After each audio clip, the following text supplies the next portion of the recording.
awalnya saya cuma periksa aja sih, karena dari posyandu memang menyarankan untuk anak saya itu periksa melingkarnya aja, periksa. Di sana ternyata di bulan April itu emang untuk lingkarnya emang di garis merah di situ. Terus dia diperiksa di situ, terus dokter meminta untuk CT scan, ya udah saya mengizinkan. Itu ternyata setelah di CT scan kejadiannya seperti itu, sampai dia nggak sadar. Diberi suntikan atau apa itu? Dia diberi suntikan lewat alat infus itu. Berapa kali? 3 kali. Di situ saya mendampingi anak saya. Setelah anak saya tidur, saya baru keluar. Setelah saya keluar itu saya nggak tahu di dalam dokter melakukan apa. Setelah keluar, dokter udah mengatakan anak saya itu kondisinya yang dia udah muntah, dia udah henti nafas, dia yang udah dipasang alat bantu pernafasan, dia yang udah nggak sadar. Kalau jarak waktu antara disuntik itu dengan Meninggal. anak itu mulai menunjukkan gejala-gejala tadi itu berapa lama? Seketika atau Soalnya kurang tahu dari jam 4 sore itu sampai jam 4 itu dia tuh udah di ICU, saya udah jam 1 tuh udah masuk ICU. Iya. disuntiknya jam? Kalau disuntiknya tuh dia masuk ruang CT scan tuh setengah 11 lebih. Masuk ruang CT scan. Situ udah mulai proses penyuntikan itu sampai 3 kali suntikan adalah dapat 1 jam, selang 1 jam. Terus setelah itu saya keluar, saya udah nggak tahu di dalam kenapa. Terus sebelumnya ceria ya? Dia ceria, dia tuh di situ yang masih mainan kan di depan klinik poli itu ada ruang bermain anak. Dia masih di situ, masih mainan, masih lihat-lihat buku, masih gitu. Terus dia di ruang radiologi pun dia juga masih makan makanan, dikasih makanan orang itu juga dia masih dimakan, masih lihat HP, lihat TV, itu dia masih aktivitas seperti biasa. Pas waktu dipasang alat infusnya itu yang buat suntikan itu dia masih tetap nggak takut, dia masih tetap ceria, sempat tak bercandain, dia masih ketawa. Terus keluar dari ruang IGD pun waktu habis dipasang itu dia nggak nangis, dia masih tetap, setelah itu dia masih minta makanan, masih makan masih seperti biasa, nggak ada yang berubah. Perubahannya itu ada setelah dia tuh masuk CT scan, baru semuanya berubah. Setelah dari scan itu langsung Baru dia, setelah itu dia udah nggak sadar. Ada penjelasan dari rumah sakit? Sampai sekarang nggak ada penjelasan. oh begitu dari setelah scan itu sudah tidak sadar? Iya, dari CT scan itu udah nggak sadar, udah habis sampai.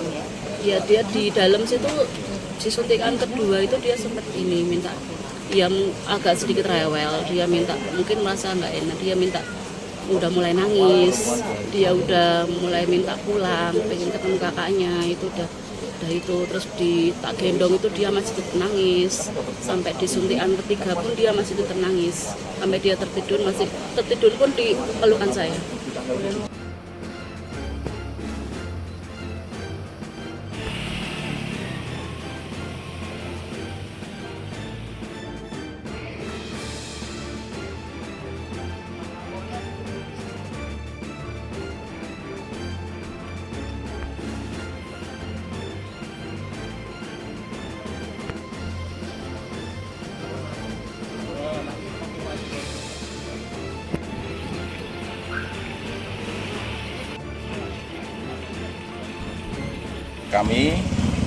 Saya Purnomo Susanto, Sarjana Hukum.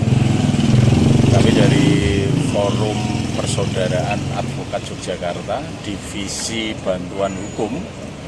Hari ini mendampingi klien kami, pelapor atas nama Anastasia Niken Purwandari.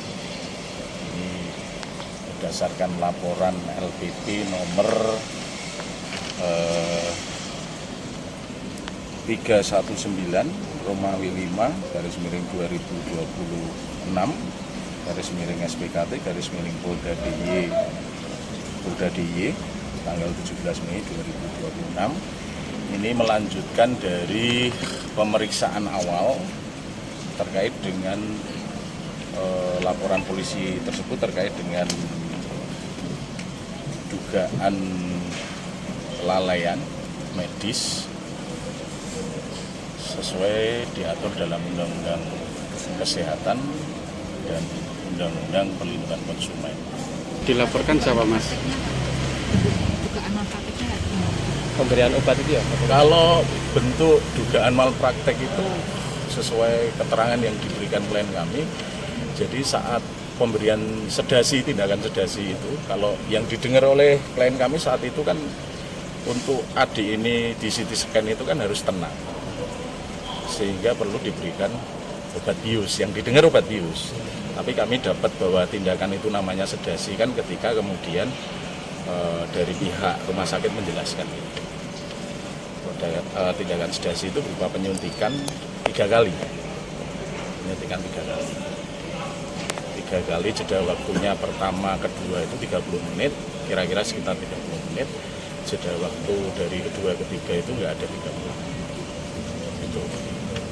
Nah ini masih dugaan ya, artinya biar kemudian kepolisian, karena kita kan sudah laporan kepolisian, jadi kepolisian biar kemudian memproses ini, apakah kemudian dugaan malpraktek atau ada kelalaian atau tidak, nanti biar kami sepenuhnya menyerahkan kepada kepolisian.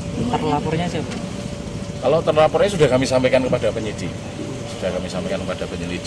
silahkan wartawan nanti bisa konfirmasi. Berapa orang yang dilaporkan? 2 orang. Salah satunya direkturnya itu. Sudah intinya sudah kami sampaikan ke penyelidik. Nanti biar silahkan rekan-rekan tanyakan. Pak, kalau timeline sebenarnya ada penjelasan ya, tapi penjelasan ini cukup menurut kami ya normatif lah ya. Normatif. Cuman kami juga sudah mendalami perkara ini, juga berkonsultasi dengan beberapa ahli juga, dan ada poin-poin yang kemudian menjadi perhatian kami dalam proses pemberian sedasi maupun kemudian yang lain. Laporannya pasal berapa, Pak? Kalau laporannya itu Undang-Undang Kesehatan pasal 440. 440 ya, Undang-Undang Kesehatan. Kalau untuk Undang-Undang Perlindungan Konsumen pasal 8. Nah ini ahlinya nih, Undang-Undang Perlindungan Konsumen itu, Mbak Intan ini. Ini kebetulan juga masuk dalam kuasa.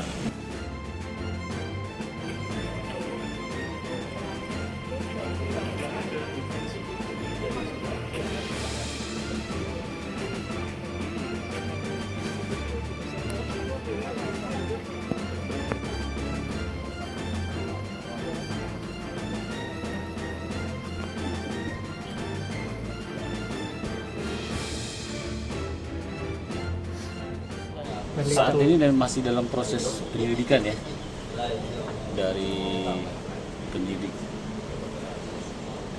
Direktorat Reserse Kriminal Khusus juga ya, masih dalam penyelidik ya. LP-nya sudah ada, tapi saat ini masih dalam proses penyelidikan. Tidak ada saksi yang diperiksa yang dipanggil. Pastinya ada ya. Statusnya nanti kita akan informasikan lebih lanjut update-nya apabila sudah ada proses selanjutnya ya, misalnya akan dinaikkan ke tahap penyidikan. Tapi saat ini masih dalam tahap penyelidikan. Kalau terlapornya siapa Pak? Apakah direktur atau dokter Ya. di situ atau seperti apa? Terlapornya. Sampai dulu LP-nya ya. Ya, terlapornya direktur. Kalau sedikit pelambatan.